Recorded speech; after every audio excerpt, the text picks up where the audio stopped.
Hello, today is Friday, July 10th, 2026. Here is your daily signal. According to Associated Press, the U.S. military has launched attacks on Iran after Tehran struck ships in the Strait of Hormuz, sparking a wave of concern about Gulf oil markets and regional security. The U.S.-Iran conflict has historically impacted oil flows due to both nations' strategic roles in the Gulf. Tensions intensified after the U.S. withdrew from the Iran nuclear deal in 2018 and imposed sanctions, while the Strait of Hormuz, a critical choke point for global oil, remains subject to frequent threats and instability. Regional security has shifted with increased U.S.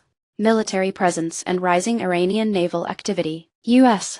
officials reported that Iran briefly halted oil tanker transit, potentially affecting nearly 20% of global oil supply. Saudi Aramco responded by ramping up security at its export terminals amid signals of possible Iranian disruptions.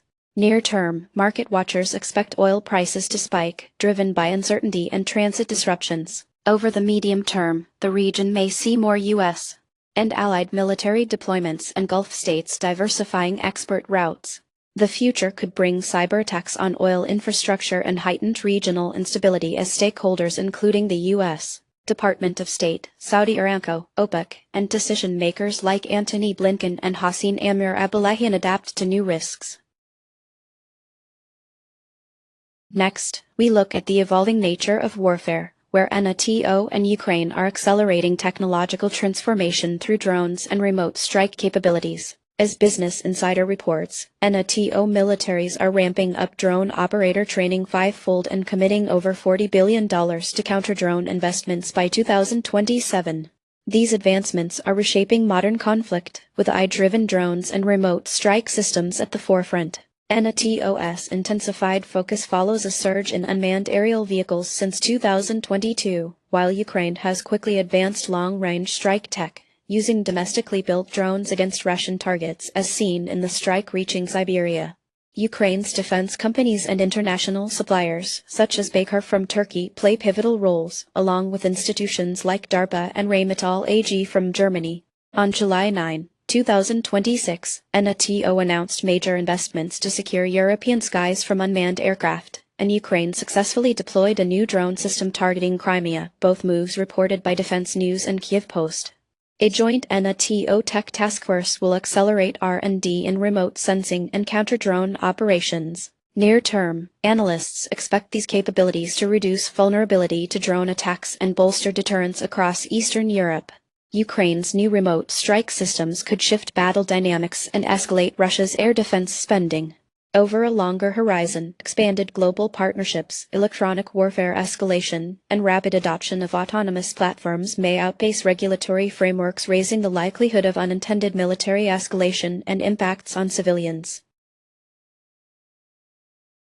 Finally, as New Scientist points out, Peter Shor's quantum algorithm could threaten internet encryption, but the inventor himself is more optimistic than alarmed. Shor's algorithm, discovered in 1994, allows efficient factoring of large numbers, posing real risks to RSA and ECC cryptographic protocols that underpin most secure internet traffic. RSA's reliance on the mathematical challenge of factoring is the bedrock for internet security, but quantum computers running Shor's algorithm could break these defenses if sufficiently scaled. Most internet communications, from HTTPS to VPN, would become vulnerable if practical quantum computers with thousands of qubits emerge. Peter Shor, a professor at MIT, is at the center of this story, while quantum hardware leaders like IBM, Google, and D-Wave race to develop scalable processors.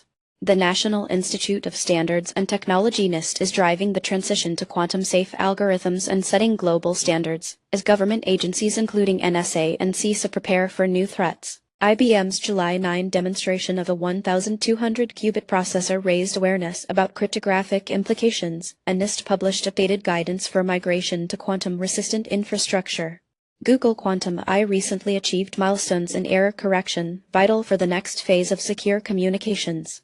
In the near term, cybersecurity groups and financial institutions must start moving to quantum-safe algorithms by 2027. Medium term, stored encrypted internet traffic could be decrypted by future quantum computers, risking privacy and intellectual property. If transition is delayed, power grids, banks, and government systems face higher risk.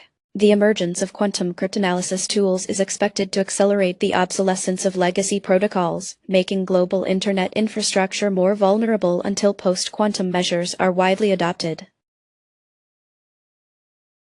Now, onto the markets. In commodities, gold rose, with GLD gaining nearly 1% on the day and silver up even more sharply, as SLV increased by almost 2.5%. U.S. oil dropped over 2.8%, making it the weakest major commodity performer, while platinum and copper saw moderate uplifts. International equities showed mixed results. German funds like EWG edged higher, while French markets represented by EWQ were nearly flat. The United Kingdom slipped fractionally, whereas Italy, Spain, and Netherlands outperformed with gains above 0.2%, and Australia rallied strongly for the region. Among favorites, AMD surged over 5% and ARM soared by more than 9%, marking standout strength. Microsoft posted a slight gain, Nvidia dipped fractionally, and Oracle climbed over 2.6%. In S&P 500 sectors, the broad market advanced with SPY up over 0.8%, finance stocks rallied more than 1%, and semiconductors saw notable strength toward 3.5%. Healthcare was stable, real estate crept higher, and transportation spiked over 2.6%. That's it for today. You can find more news and details on our website. Goodbye.